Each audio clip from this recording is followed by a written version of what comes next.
गिरोदपुरी मेला भराए फागुन पंचमी। गुरु की महिमा जगमा सुनाए बर गावे मंगल पंथी। गुरु के महिमा जगमा सुनाए बर गावे मंगल पंथी। बोल दो गुरु घासीदास बाबा की जय।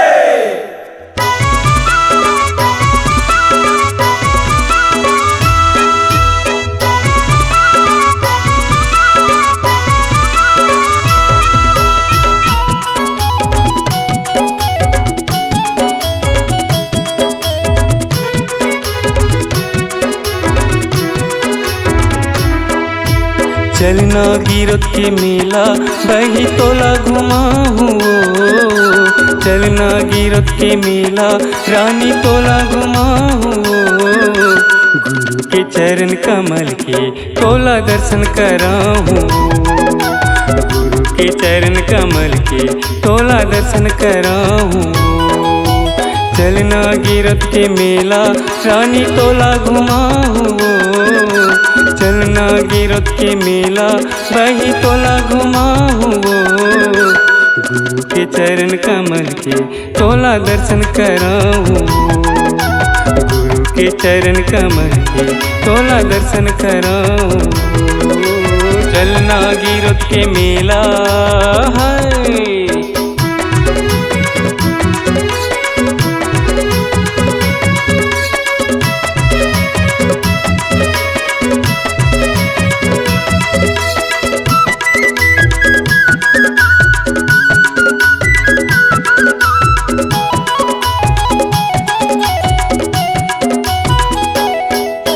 भारी मेला होते चल तो लेके तोला घुमाऊं।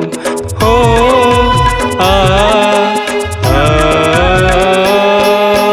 नाच गाना मंगल पंथी सबोला तोला सुनाऊं। हो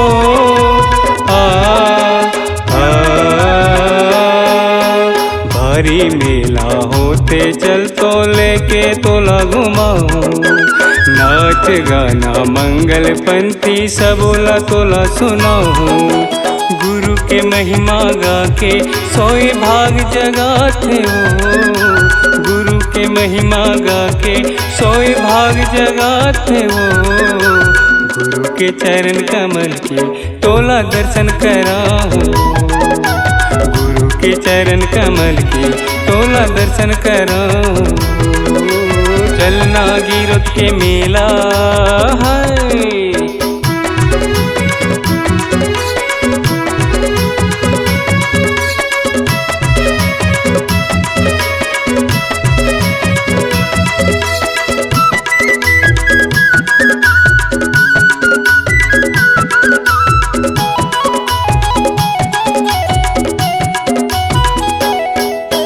दुरिया दुरिया ले सब संतन गुरु दरस बरया थे।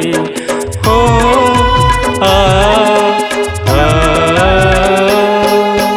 पान सुपारी नारियल लेके गुरु चरण में चढ़ाते। हो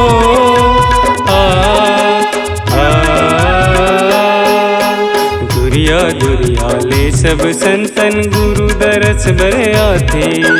पान सुपारी नारियल लेके गुरु चरण में चढ़ाते। गुरु चरण माजुर मिल के सबो माथ नवाते हो। गुरु चरण माजुर मिल के सबो माथ नवाते हो। गुरु के चरण कमल के तोला दर्शन कराहूं। गुरु के चरण कमल के तोला दर्शन कराहूं। चलना गिरत के मेला है।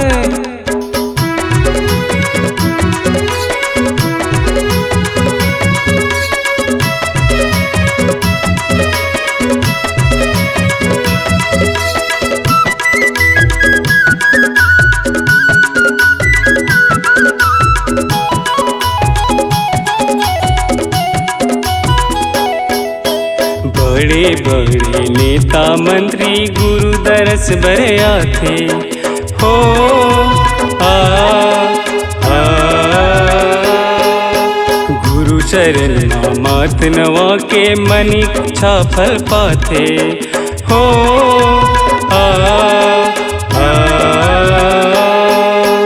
बड़े बड़े नेता मंत्री गुरु दरस बरे आथे गुरु चरण मात नवा के मन इच्छा फल पाथे गुरु चरण मन के मनौती सबो मनाथे वो गुरु चरण मन के मनौती सबो मनाथे वो गुरु के चरण कमल के तोला दर्शन कराऊं गुरु के चरण कमल के तोला दर्शन कराऊं तोला दर्शन कराऊं तोला दर्शन कराऊं तोला दर्शन कराऊं तोला दर्शन कराऊं।